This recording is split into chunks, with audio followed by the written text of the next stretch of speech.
তালাক যেই দিক দেন মোহর দিতে বাধ্য স্বামী। তা আপনি কি একটু বলবেন আপনার এই মামলা সম্পর্কে আসলে কী ছিল বিষয়টা? তো দেনমোহরের পারপাসটা যেটা আমাদের রিলিজিয়নে এতই বেশি ইম্পর্টেন্স দেওয়া হয়েছে আমাদের ধর্মে ডাওয়ারকে দেনমোহরকে যে it is considered as a debt, একটা ঋণ। স্বামীর কিন্তু একটা ঋণ হিসাবে এটা কনসিডার করা হয়। এমন অবস্থায় যদি দেখা যায় যে এই দেনমোহর আনপেইড রেখে যদি হাজব্যান্ড মারাও যায় তাহলেও কিন্তু তার এস্টেট থেকে তার রেখে যাওয়া যে সম্পত্তি সেখান থেকে দেনমোহর স্ত্রীকে দিতে বাধ্য। লয়ারেরই দায়িত্ব হচ্ছে যে টাকা আর্ন করার বাদে হচ্ছে যদি অন্য মানুষকে লিগ্যাল হেডে হেল্প করা অ্যান্ড আদার। তো আমি যদি এমন কাউকে পাই যে ওদের লিগ্যাল ফিজ অ্যাফোর্ড করার পসিবল না, তাহলে অফকোর্স আমি যতটুক নিজের থেকে পারি ওদের গাইড করব। সম্পর্ক ভেঙে গেলেই দর্শনের অভিযোগ সঙ্গত নয়, এলাহাবাদ হাইকোর্টের রিপোর্ট ইন্ডিয়াতে আর কি। ইন্ডিয়াতে যেমন হয় আমাদের দেশেও তাই হয়, সম্পর্ক ভেঙে গেলে অনেকেই সেরকম মামলা ঠুকে দেয়। তো ওখানে যেটা হয়েছিল সেটা হচ্ছে যে একটা প্রেমের সম্পর্ক ছিল, তারপর উনি বিয়ে করতে রাজি হচ্ছিল না, তারপর মামলাটা করে, তারপর কিন্তু আলটিমেটলি বিয়েটা হয়েছিল। বিয়েটা হওয়ার পরেও উনি মামলাটা তুলে নেননি। তো এখানে কিন্তু বোঝা যাচ্ছে যে এখানে তার ইন্টেনশনে কিছু একটা সমস্যা ছিল। তো আমাদের দেশে এই আইনটা হচ্ছে 2026 এর অ্যামেন্ডমেন্টের মাধ্যমে হয়। তো এই আইনে যেটা বলা হয়েছে, যদি কোনো ফিজিক্যাল ফোর্স ছাড়া কারোর সাথে যদি এরকম কোনো রিলেশনশিপ হয়, নারী যদি অ্যাবাভ 16 ইয়ার্স অফ এজ হয়, তাহলে কনসেন্টটা যদি এরকম ভাবে এক্সট্রাক্ট করা হয় যে হ্যাঁ আমি তোমাকে পরবর্তীতে বিয়ে করব, তাহলে এটা একটা মানে বিয়ের প্রলোভনে ধর্ষণ হিসেবে একটা অপরাধ হবে। আমাদের দেশে কথায় কথায় তো ছেলেরা ডিভোর্স দিয়েই দেয়, তো মন চাইলেই ডিভোর্স দেয়। এটা নিয়ে কি আমাদের লতে কিছু বলা আছে?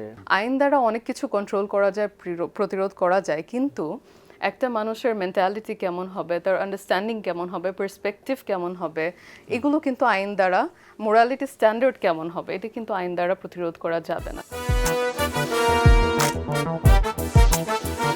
আসসালামু আলাইকুম প্রিয় দর্শক, আমি ব্যারিস্টার আনোয়ার হোসেন আমন্ত্রণ জানাচ্ছি বাংলা বিষয়ের আইন বিষয়ক নিয়মিত অনুষ্ঠান ব্যারিস্টার সিনে।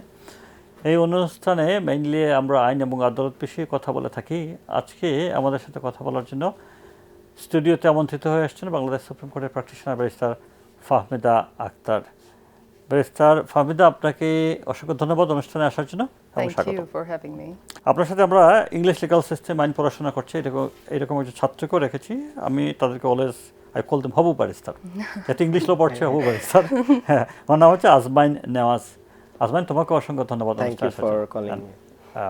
অবশ্যই ওয়েলকাম। আপনাকে দিয়ে শুরু করি ব্যারিস্টার ফাহমিদা, আপনি ব্যারিস্টার হয়েছেন কি কি পড়াশোনা করে? আমি if I start from the beginning, আমি O and A level complete করেছি অক্সফোর্ড ইউনিভার্সিটিতে, অক্সফোর্ড ইন্টারন্যাশনাল স্কুল থেকে। তারপর আমি ডিপ্লোমা ইন ল শেষ করেছি under University of London International Programmes from BSL. Diploma in লতে I score the highest mark in criminal law in Bangladesh. তারপর আমি অনার্স কমপ্লিট করি ইউবি ব্রিস্টল থেকে। তারপর I pursued for bar professional course, training course in Cardiff University. Cardiff University তো আমি drafting একটা module আছে, ওখানে সেকেন্ড হাইয়েস্ট পেয়েছিলাম। And then I was called to the bar of England and Wales in 2018 from the Honourable Society of Lincoln's Inn. Lincoln's Inn, সবাই Lincoln's in দেয়, ব্যাপারটা কি? It's a common one, isn't it? It's a very common one. একটা হচ্ছে যে এটা বললে আর explain করতে হয় না ফার্দার। অন্য কোনো ইনের কথা বলতে, with all due respect, but বাংলাদেশে আমাদের এটাই বেশি প্রমিনেন্ট, তো এর জন্যই হয়তো বাঙালি আমরা সবাই লিংকনস ইন। আপনি কি ফার্স্ট জেনারেশন লয়ার না আইনজীবী আছেন আপনার পরিবারে কেউ? না, আমি সেকেন্ড। আমার বাবা আছেন, উনিও সুপ্রিম কোর্টেরই একজন লিগ্যাল প্র্যাকটিশনার, মোহাম্মদ আখতার হোসেন মজুমদার। আচ্ছা, আপনি কি সেখান থেকে ইন্সপায়ার্ড হয়েছেন নাকি অন্য কোনো কারণ ছিল? Of course, that was the root of my inspiration from day one. মানে যখন থেকে আমি দেখেছি বাবাকে to practice and to be associated with so many people, আর সবসময় বাবার সাথে চলাফেরা করার কারণে দেখেছি যে ওনার যে সোশ্যাল ইম্প্যাক্টটা ছিল, I wanted that for myself as well. যে মানুষ আমার কোনো কথায়, আমার কোনো কাজে যদি উপকৃত হয়, আমি মনে করবো ওটাই আমার সাকসেস। সো ওভাবেই এটা আসা। আমি আপনার কাছে আসবো আবার, আমি একটু কথা বলে নিই আমার আমন্ত্রিত স্টুডেন্টের কাছে। শিওর। তুমি কি পড়াশোনা করছো? আসসালাম স্যার, আমি currently London College of Legal Studies সাউথের final year law student. So আমি এই যে এই সামনের জানুয়ারি সেশন হচ্ছে আমি বার দেওয়ার জন্য অ্যাপ্লাই করেছি, বিবিপি লন্ডনে করেছি, and I am looking forward to it. তো সেকেন্ড ইয়ার বলছো? না, final year. Sorry, final year. তার মানে তোমাকে আর এক বছর ইয়েস স্যার যেতে হবে। তো তুমি লো পড়ছো কেন, ইন্সপায়ার্ড হলে কিভাবে? স্যার আমার ছোটকাল থেকেই লয়ার পড়তে একটা প্যাশন ছিল। আমি আমার দাদা ভাইকে দেখতাম how use to use his complex legal mind, অনেক লিগ্যাল প্রবলেমস গুলো আছে না ওগুলো সলভ করে মানুষকে বলতেন। People use to appreciate him a lot. তারপর আমিও কোর্ট টোর্টে উনার সাথে যেতাম, আমি দেখতাম যে উনারে সবাই ঘিরে কেমনে ইয়ে করতো, like he use to be a super hero দেয়ার।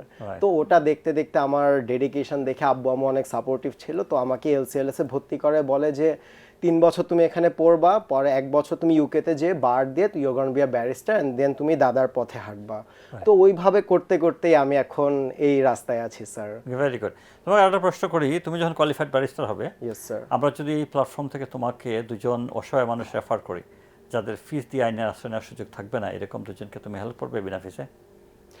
অবশ্যই স্যার, আমার মনে হয় যে একটা ব্যারিস্টার না, একটা লয়ারেরই দায়িত্ব হচ্ছে যে টাকা আর্ন করার বাদে হচ্ছে যাদের অন্য মানুষকে লিগ্যাল হেডে হেল্প করা অ্যান্ড আদার। তো আমি যদি এমন কাউকে পাই যে ওদের লিগ্যাল ফিজ অ্যাফোর্ড করার পসিবল না, তাহলে অফকোর্স আমি যতটুক নিজের থেকে পারি ওদের গাইড করব যে হ্যাঁ তোমাদের এইটা করাটা বেটার। অথবা আমার যদি দেখা যাচ্ছে আমি ওদের হেল্প করতে পারছি না, তখন আমি হয়তো ওদের এমন অর্গানাইজেশন আছে যারা লিগ্যাল এইড প্রোভাইড করে ওদের কাছে পাঠাবো, অথবা আমি এমন গাইডেন্স দেওয়ার চেষ্টা করবো যাতে ওরা একটা পথে যেতে পারে। আমি কখনো এমন করব না যে লাইক ফিজ দিতে পারতেছে না তো ওদের আমি দেখবই না, এমন ওই মেন্টালিটিটা রাখবো না। Thank you. আমরা কিন্তু তোমাকে ডেটাবেসে রেখে দিলাম। Thank you sir, obviously thank you. My pleasure. Barrister Fahmida, আপনার কাছে আসতে চাই, আপনার একটা মামলা নিয়ে কথা বলতে চাই রিসেন্টলি, যেটা মিডিয়া কভারেজ পেয়েছে। এটা হেডলাইনটা আমি পড়বো, হেডলাইনটা আমরা টেলিভিশন স্ক্রিনেও দেখবো। হেডলাইনটা ছিল এরকম, তালাক যেই দিক দেন মোহর দিতে বাধ্য স্বামী। তা আপনাকে একটু বলবেন আপনার এই মামলা সম্পর্কে আসলে কী ছিল বিষয়টা? Of কি course, রিলিফ পেয়েছেন আপনি? if I begin with elucidating the concept of dower at first. Dower, আমরা প্রথমে যদি আসি, বিয়েটা কিন্তু আমাদের রিলিজিয়ন অনুযায়ী অথবা আমাদের আইন অনুযায়ী একটা সিভিল কন্ট্রাক্ট, Right. এবং দেনমোহর is considered as a consideration of that marriage. তো দেনমোহরের পারপাসটা যেটা আমাদের রিলিজিয়নে, সেটা হচ্ছে to provide some sort of financial security to the women in matrimony. এখন আর ইম্পর্টেন্সটা এতই বেশি ইম্পর্টেন্স দেওয়া হয়েছে আমাদের ধর্মে ডাওয়ারকে, দেনমোহরকে, যে it is considered as a debt, একটা ঋণ, স্বামীর কিন্তু একটা ঋণ হিসাবে এটা কনসিডার করা হয়। এমন অবস্থায় যদি দেখা যায় যে এই দেনমোহর আনপেইড রেখে যদি হাজব্যান্ড মারাও যায়, তাহলেও কিন্তু তার এস্টেট থেকে, তার রেখে যাওয়া যে সম্পত্তি, সেখান থেকে দেনমোহর স্ত্রীকে দিতে বাধ্য। আবার স্ত্রী যদি এই দেনমোহর পাওয়ার আগে, পরিশোধিত হওয়ার আগে স্ত্রীও যদি মারা যায়, স্ত্রীর যে এয়ার্সরা থাকবেন ওনারাও কিন্তু দেনমোহর চাইতে পারবেন। আর দেনমোহর যদি না দেওয়া হয়, সেক্ষেত্রে কিন্তু এয়ার্সরা মামলাও করতে পারবে, রিকভারি অফ ডাওয়ার যেটা। তো এখানে আমাদের এত ইম্পর্টেন্স দেওয়ার পরেও আইনে যেখানে বলা আছে যে এখানে এটা স্ত্রীর হচ্ছে ইনডিসপিউটেবল একটা রাইট দেনমোহর, কিন্তু অনেক সময় দেখা যায় যে প্রম্পট ডাওয়ার আর ডেফার্ড ডাওয়ার, মানে উসুল একটা যেটা বিয়ের সময় দিয়ে দেওয়া হয়, আর আরেকটা যেটা হচ্ছে যে ডিভোর্স অথবা ডিসলিউশন অথবা হাজব্যান্ড মারা গেলে তখন দেওয়ার জন্য বলা থাকে। তো আমাদের সেকশন 10 যেটা, section 10 of Muslim family laws ordinance 1961, ওখানে বলা আছে যদি কাবিন নামায় কোনো কিছু স্পেসিফিকলি উল্লেখ করা না থাকে, তাহলে ধরে নেওয়া হবে যে পুরোটাই deemed to be payable on demand. তো ডিমান্ডটা তখন দেখা যায় যে যখন সংসার চলে, তখন কিন্তু কেউ এই দেনমোহরের টাকাটা সাধারণত চেয়ে থাকে না। এটার ইস্যুটা ডিভোর্স, মানে Dawr stands two be an issue যেটা অ্যাড্রেস করা হয় আফটার ডিভোর্স। ডিভোর্স করার পর অনেকগুলো মামলার সাথে প্রথমে কিন্তু মানে জেনুইন যে মামলাটা করা হয় সেটা হচ্ছে দেনমোহরের মামলা। তো আমি এখান থেকে আমার যেই কেসটা থেকে এই আইডিয়াটা এসেছে, সেটা হচ্ছে যে একজন উমেন, তার বিয়ে হয়েছিল 20 বছর আগে। 20 বছর আগে তার দেনমোহর ফিক্স করা হয়েছিল 4 লক্ষ টাকা। 2 লক্ষ টাকা ছিল উসুল, 2 লক্ষ টাকা ছিল ডেফার্ড। 20 বছর পরে এসে হাজব্যান্ড তাকে ডিভোর্স দিলেন, এবং ম্যারেজের সেটেলমেন্ট হিসেবে ওই 20 বছর আগে ফিক্স করা 2 লক্ষ টাকা দিলেন, 3 মাসের ইদ্যৎকালীন টাকা দিলেন, আর বাচ্চার ভরণ পোষণ, দ্যাটস এ ডিফারেন্ট ইস্যু। তো আমি তখন ভাবলাম যে এই যে 20 বছর আগের 2 লাখ টাকা এসে 20 বছর পরে পে করা, it in no way resembles the actual value of money. কারণ 2 লাখ টাকা 20 বছর আগে ওয়াজ এ মানে বিগ অ্যামাউন্ট। এটা 2 লাখ টাকা এখানে 20 বছর পরে এসে কিন্তু অ্যাকচুয়াল যে স্পিরিটটা ছিল ডাওয়ারে to provide financial security to the women, এটা কিন্তু আর আপহেল্ড হচ্ছে না। তো দেখা যাচ্ছে যে এই মনিটারি যে ডেপ্রিসিয়েশনটা হয়েছে, মানে ইনফ্লেশনটা যেটা হয়েছে, আমি বলেছি আমার রিটে যে ডাওয়ারটা যাতে এমনভাবে পে করা হয় যাতে করে এটা কারেন্ট যে ইনফ্লেশন রেট আছে সেটার সাথে অ্যাডজাস্ট করা হয়। তো that was the guideline I thought for. আচ্ছা, আপনাকে একটু আগেই ফিরে যেতে চাই যে আপনি যখন বলছিলেন যে লিঙ্কন সিন থেকে বারেটলো করেছিলেন, তখন লিঙ্কন সিনে আপনি নিশ্চয়ই উইক পরে পোস্ট দিয়েছিলেন। জি জি দিয়েছি, ছবি টবি নিশ্চয়ই আছে। Of course. আপনাকে বাকি কথাগুলো বলতে চাই, আপনি যদি আপনার পাশে রাখা আছে উইকটা যদি একটু পড়ে নেন। ইন দ্য মিন টাইম আমরা টেলিভিশন স্ক্রিনে আপনার কলকাতা বারের কিছু মেমোরিও দেখে নেব।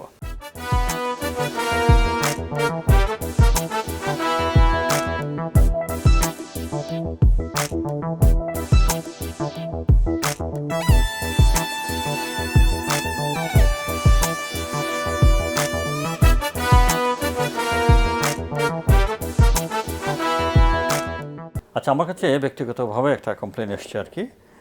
বিয়ে হয়েছে ইসলামী শরিয়া মোতাবেক, কোনো ডকুমেন্টস তৈরি করা হয়নি। ছেলে বিদেশে থাকে, ছবি টবি বিয়ের ছবি আছে, ছেলেদের বিদেশ থেকে টাকা পাঠায়, তারও প্রুফ আছে। এখন সেই রিলেশনকে সে অস্বীকার করছে এবং সে কন্টিনিউ করতে চাচ্ছে না, কিংবা ডিভোর্সও করতে চাচ্ছে না। মেয়ে এখন কি করবে? আচ্ছা, তো আমাদের এই যে প্রথমে যে আপনি যেটা বলেছিলেন শরিয়া অনুযায়ী হয়েছে কিন্তু কোনো কাবিননামা হয়নি, রেজিস্ট্রেশন হয়নি। তো এই মিসকনসেপশনটা স্টেম করে কোথা থেকে পাই, আমি ওখান থেকে যদি শুরু করি। আমাদের মুসলিম marriage and divorce registration act 1974 অনুযায়ী প্রত্যেকটি ম্যারেজ নিকাহ রেজিস্ট্রার দ্বারা কিন্তু রেজিস্টার্ড হতে হয়। আর এই রেজিস্ট্রেশনের দায়িত্বটা কিন্তু ব্রাইড গ্রুম অর্থাৎ যে বর তাকে দেওয়া হয়েছে। আর যদি বিয়ের তারিখ মানে যদি নিকাহ রেজিস্ট্রার সাহেব যদি বিয়েটা করান তাহলে তো উনি অবশ্যই অ্যাট ওয়ান্স এটা রেজিস্টার করে ফেলবেন। যদি কোনো কারণে অন্য কোনোভাবে এই যে শরিয়া অনুযায়ী হলো কিন্তু রেজিস্ট্রেশন করা হলো না, অন্য কোনোভাবে যদি বিয়েটা সলেমনাইজ করা হয়ে থাকে তাহলে সেক্ষেত্রে ব্রাইড গ্রুমের অর্থাৎ বরের দায়িত্ব যে এই বিয়েটার ব্যাপারে নিকাহ রেজিস্ট্রার সাহেবের সাথে কমিউনিকেট করে নিকাহটা রেজিস্ট্রেশন করে নেওয়া।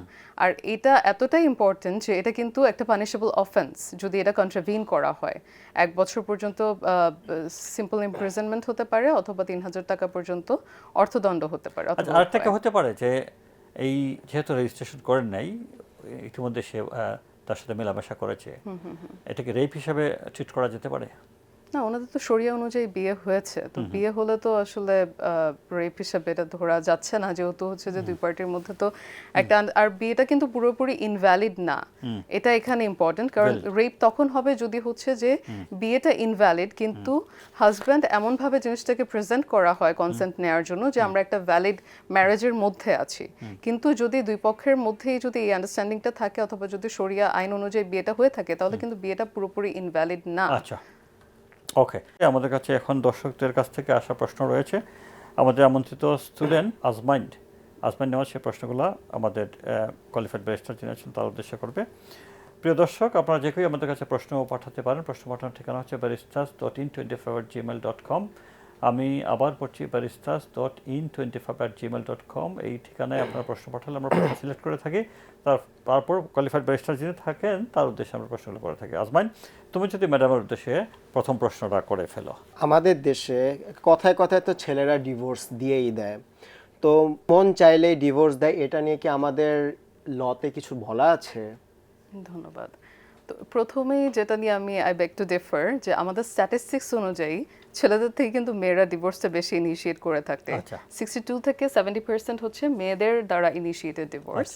এবং সেকেন্ড পার্ট যেটা যে আইন দ্বারা কি এটা কোনোভাবে প্রিভেন্ট করার ওয়ে আছে কিনা, আইন দ্বারা অনেক কিছু কন্ট্রোল করা যায়, প্রতিরোধ করা যায়, কিন্তু একটা মানুষের মেন্টালিটি কেমন হবে, তার আন্ডারস্ট্যান্ডিং কেমন হবে, পার্সপেক্টিভ কেমন হবে, এগুলো কিন্তু আইন দ্বারা, মোরালিটি স্ট্যান্ডার্ড কেমন হবে, এটা কিন্তু আইন দ্বারা প্রতিরোধ করা যাবে না। কিন্তু আইন যেটা করে আমাদের এই ক্ষেত্রে মুসলিম ফ্যামিলি লজ অর্ডিন্যান্স অনুযায়ী, তারপর marriage Muslim marriage and divorce এসব আইন অনুযায়ী, সেটা হচ্ছে যে 90 ডেজের কিন্তু একটা রিকনসিলিয়েশন পিরিয়ড দিয়ে থাকে, অথবা যদি আরও সহজে বলি কুলিং অফ পিরিয়ড, যে এই বিয়েটাকে আবার কোনো চান্স কোনোভাবে দেওয়া যায় কিনা। তারপরেও কিন্তু এই যে ডিভোর্সের যে নোটিশটা, সেটা কিন্তু দুটো পাঠাতে হয়, একটা হচ্ছে ওয়াইফকে আর একটা হচ্ছে সংশ্লিষ্ট চেয়ারম্যান অথবা সিটি কর্পোরেশনকে। এবং এই নোটিশটা পাওয়ার পর, ওই নোটিশ পাওয়ার 30 ডেজের মধ্যে চেয়ারম্যান সাহেব কিন্তু বাধ্য একটা আরবিট্রেশন কাউন্সিল গঠন করতে। এই আরবিট্রেশন কাউন্সিল গঠন করার পারপাসটাই হচ্ছে যে দুই পক্ষের মাঝখানে মিডিয়েট করা, যে সংসারটা কোনোভাবে টেকানো যায় কিনা। So the answer to your question is যে আইন যদিও সরাসরিভাবে প্রিভেন্ট করছে না, বাট ইনডিরেক্টলি একটা সুযোগ দেওয়া হচ্ছে to reconcile. Right, thank you. Second question Azmai. তো আমার একটা কোয়েশ্চেন ছিল, ইসলামিক লয়ের আন্ডারে যেমন একটা ছেলে 4টা বিয়ে করতে পারে যদি আগের বউয়ের অনুমতি নেয় আর যদি সবাইকে সমানভাবে ট্রিট করে, তো আমাদের কারেন্ট লিগ্যাল ফ্রেমওয়ার্কে এটা নিয়ে কি বলা আছে? কারেন্ট লিগ্যাল ফ্রেমওয়ার্কটা হচ্ছে আমাদের আইন অনুযায়ী ছেলে হচ্ছে আরবিট্রেশন কাউন্সিলে একটা অ্যাপ্লিকেশন করতে পারে। যিনি বিয়ে করতে ইচ্ছুক এক্সিস্টিং ওয়াইফ রেখে, তিনি হচ্ছেন আরবিট্রেশন কাউন্সিলে একটা অ্যাপ্লিকেশন করবেন। ওখানে তারপর আরবিট্রেশন কাউন্সিল হচ্ছে সব পারিপার্শ্বিক বিষয়, এক্সিস্টিং ওয়াইফের কনসেন্ট আছে কিনা, ওসব সব বিষয়ে কনসিডার করে অ্যাপ্লিকেশনটিকে অ্যাপ্রুভ করবে না ডিসঅ্যাপ্রুভ করবে, সেটার একটা বিষয় আছে। Thank you. আজমাই, তোমার কাছে আসছি। ধরো তোমাকে একটা প্রশ্ন করি, তোমার কাছে খুব পর্যাপ্ত খাবার আছে। জি স্যার। একজন ক্ষুধার্ত ভিক্ষুক তোমার কাছে আসছে, তুমি খাবার থাকা সত্ত্বেও খাবার দিলে না, কিন্তু সে মারা গেল ক্ষুধায় আর কি।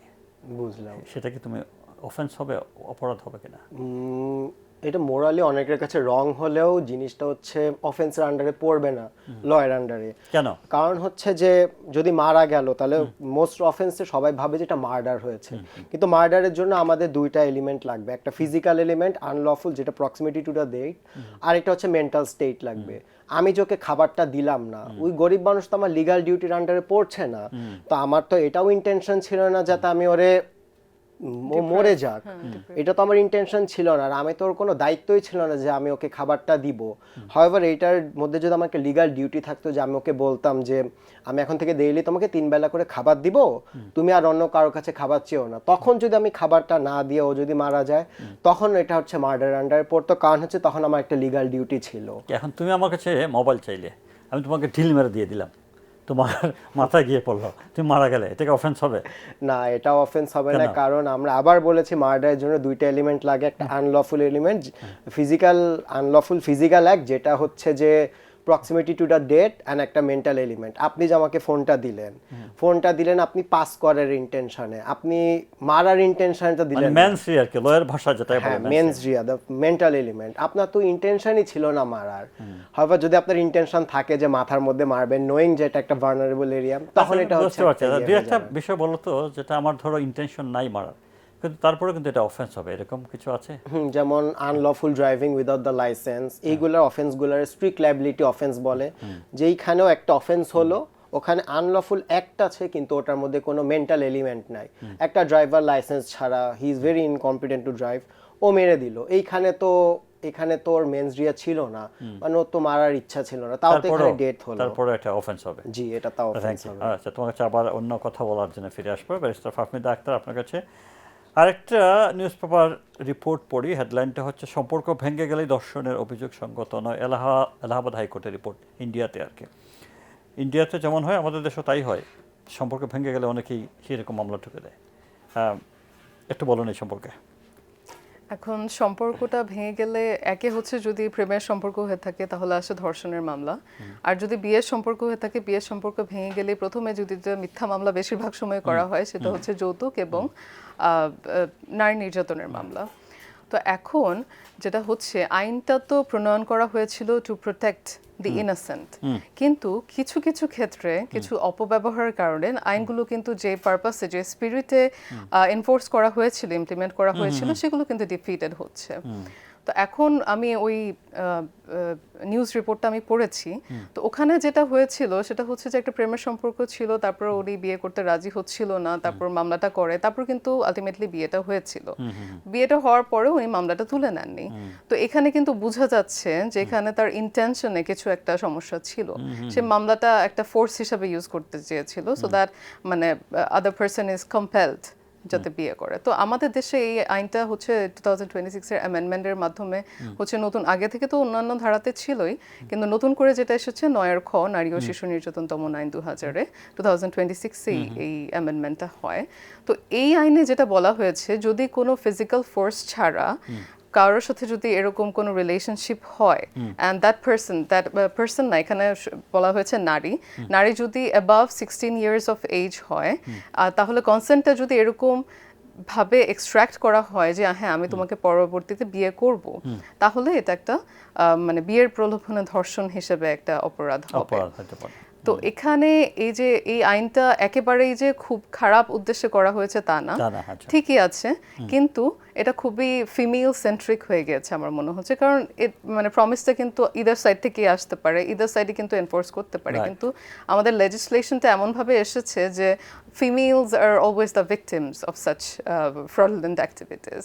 আজমান, তোমার কাছে আসছে, আমাদের পেনাল কোডে আছে যে সামান্য ক্ষতিকারক কোনো কার্য অপরাধ বলে গণ্য হবে না। তোমার কি মনে হয়? আমার জিনিসটা মনে হয় যে জিনিসটা সঠিকই দেওয়া, কারণ হচ্ছে আমার মনে হয় কি কোর্টের হচ্ছে ছোটখাটো জিনিস নিয়ে, ট্রিভিয়াল জিনিসপত্র নিয়ে এই জিনিসগুলো সলভ করাটা নাই বেটার। তোমাকে আমি একটা ঘুষি মেরে দিলাম, থাপ্পড় মেরে দিলাম, হ্যাঁ এগুলো আপনি অন্য ওয়েতে সলভ করতে পারবেন, যে আরবিট্রেশন থ্রুতে, অথবা আপনি হয়তো কোনো সিনিয়র কাউকে ডেকে মিটামেট করতে পারবেন, কিন্তু কোর্টে জাস্ট বিকজ একটা থাপ্পড় মারলেন, ঘুষি মারলেন, অলরেডি আমাদের বাংলাদেশের already 45 lakh cases already pending আছে, তারপর যদি একজন একটা থাপ্পড় মারে, এইটা নিয়েও যদি আমি কোর্টের কাছে যাই, তার মানে তো এইটা 90 লাখ ক্রস করে ফেলবে, একটা ফ্লাড গেট অফ কেস হয়ে যাবে। তো আমার মনে হয় যে এটা পেনাল কোডের এটা ঠিকই আছে, এই যে এইসব ছোটখাটো জিনিস না, এখন যদি কোর্টেও যাই তাহলে জিনিসগুলো কোর্টের জন্য অনেক বার্ডেনসাম হয়ে যাবে। আপনার কাছে ব্যারিস্টার ফাহমিদা আক্তার, আপনার সবচেয়ে শিক্ষণীয় মামলা কি ছিল? আসলে সিঙ্গেল আউট করাটা খুবই ডিফিকাল্ট হবে, যদিও আমার প্র্যাকটিসের স্প্যান খুবই মানে ছোট, আমি নেসেন্ট স্টেজে আছি আপাতত। তো দেখা যায় যে কোনো একটা মামলা সিঙ্গেল আউট করাটা খুবই ডিফিকাল্ট হয়ে যাবে। প্রত্যেকটা case on itself is very unique. প্রত্যেকটা কেস দেখা যায় যে একটা ফ্যাক্ট থেকে যদি অ্যারাইজ করে, ফর এক্সাম্পল যদি ধরি, একটা ফ্যাক্ট থেকে যদি 4 জন অ্যাকিউজড অ্যালেজ করা হয়, অ্যাকিউজ করা হয়, 4 জনের কেসই কিন্তু ডিফারেন্ট হবে। জাস্ট বিকজ যে একটা ফ্যাক্ট সেম ফ্যাক্ট থেকে অ্যারাইজ করেছে, ইটস নট নেসেসারিলি যে 4 জনের কেসই সেম হবে। তো এভাবে আমি মনে করি যে প্রত্যেকটা মামলায় খুব গুরুত্ব সহকারে দেখা উচিত, কারণ প্রত্যেকটা থেকেই কিছু না কিছু শেখার থাকে। রাইট, ওকে। আজমান, তোমার কাছে একটা প্রশ্ন করছি, যেটি আমি ব্যারিস্টার ফাহমিদা আক্তার থেকেও জিজ্ঞেস করবো, দেখবো দুজনের আনসার কেমন হয় আর কি। প্রশ্ন হচ্ছে, জমি সংক্রান্ত বিরোধ এড়াতে মানুষকে আসলে কি কি বিষয়ের প্রতি সতর্কতা অবলম্বন করতে হবে? আমার কয়েকটা জিনিস, যেগুলো হচ্ছে যে দলিল যখন ইয়েটিএ করবে ওগুলো ভ্যালিডিটি চেক করা, তারপর হচ্ছে একটা পারলে একটু মেডিয়েশনে নিয়ে বসা, যে আচ্ছা এটা কি ঠিক নাকি না, একটু আগে থেকে একটা প্রিকশন স্টেপগুলো নিলেই জিনিসগুলো একটু ভালো হয়, যেমন একটু জিনিসটা ভ্যালিড নাকি না। আমরা অনেকেই দেখি যে এখন অনেকে ওনার না হওয়ার পরেও এসে বলে যে এটা আমার জমি, আপনি কিনতে পারেন।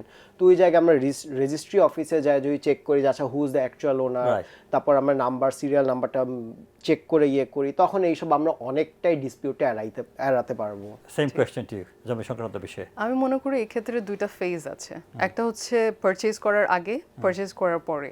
তো পারচেজ করার আগে আমরা অনেক সময় যেটা অনেক লেস ইম্পর্টেন্স দেই কেন জানো, যে জায়গা জমির যখন দলিলগুলো আমরা দেখব, নিজেরাই কোনোভাবে একটু দেখে দেখে আমরা কিনে ফেলি, কিন্তু জমিটা তো আমি অনেক বড় একটা ইনভেস্টমেন্ট, এই ইনভেস্টমেন্টের সামান্য কিছু যদি হচ্ছে একজন লার্নার অ্যাডভোকেটকে দেখিয়ে যদি কাগজগুলো একটু ভেরিফাই করা যায়, তাহলে কিন্তু জিনিসটা আমার অনেক হয়রানি থেকে কিন্তু আমি মুক্ত পেতে পারি।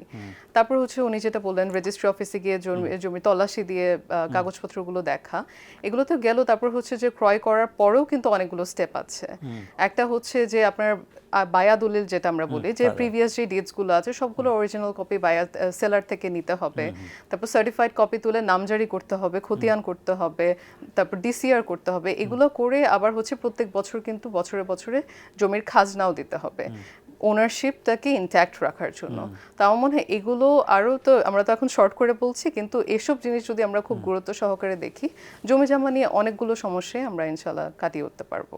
আসমানের মতো যারা ব্যারিস্টার হতে চাচ্ছে নতুন, তাদের উদ্দেশ্যে কিছু বলতে চান? উনি তো খুব ইম্পর্টেন্ট একটা কথা বলেছে, যে ফাইট ইউর ফিয়ার, এটা একটা আছে। আবার আরেকটা হচ্ছে যে অনেক পড়তে হবে, তো অবশ্যই আমরা জানি, কিন্তু এই পড়ার একটা প্রপার ইমপ্লিকেশন মানে অ্যাপ্লিকেশনও থাকতে হবে। জি। শুধু পড়ে বসে থাকলাম তাহলে কিন্তু হবে না। আমি যে জ্ঞানটা অর্জন করলাম এটার প্রপার অ্যাপ্লিকেশন ইউজও জানতে হবে। Of course. এটাই Thank এই আমাদের আজকে সময় আসলে আর খুব নেই, সেই কারণে কথা বলতে পারছি না। ব্যারিস্টার ফাহমিদা আক্তার, আপনাকে অসংখ্য ধন্যবাদ অনুষ্ঠানে আসার জন্য। আজমাইন, তোমাকেও অসংখ্য ধন্যবাদ। Thank you sir, it has been a great experience. Right, okay. প্রিয় দর্শক, এই ছিল আমাদের আজকের আয়োজন। আগামী অনুষ্ঠানে নতুন কোনো গেস্ট নিয়ে আপনাদের সামনে হাজির হবো। সেই পর্যন্ত ভালো থাকবেন। আল্লাহ হাফেজ।